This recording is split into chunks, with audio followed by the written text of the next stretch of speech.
About 15 years ago, I was in university in Adelaide studying commerce and law. I had 6 months to go in my degree. And I remember coming home talking to my parents and I said, Mom, Dad, I love you. It's taken me all my life to build the confidence to tell you this. I'd like to quit university.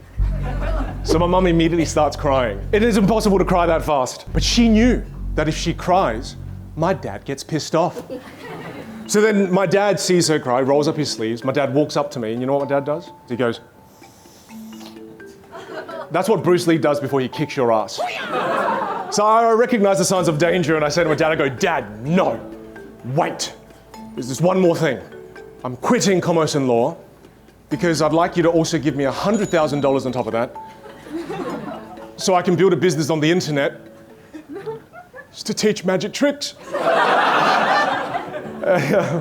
My dad, what the hell you want to be to Harry Potter?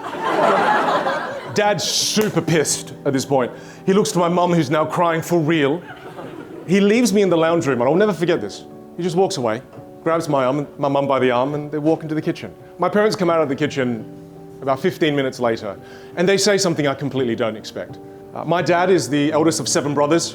He was the one that made the decision to flee Vietnam during the war, to leave everything behind. And he comes out, and he says, he goes, boy, I didn't risk my life. I didn't risk the lives of all your uncles, all your aunties, especially your mum and your grandparents. I didn't risk everybody's life in the Giang family to try to find freedom, to then force you to do something you didn't want to do. If it's magic, it's okay. And the most beautiful words he said then followed. He said, son, in this life, you owe me one thing though, still. The one thing you owe me is you have to jump as high as you can in this life. And as long as I'm alive, I'll forever be your net. So I tested the theory.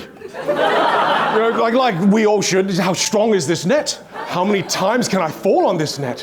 What does it feel like? I failed more times than you can imagine. But I share this with you simply because I wouldn't be here talking to you all this evening if it wasn't for the sacrifices my mum and dad have made and those before them. And I believe the same to be true for every single one of us in this room now.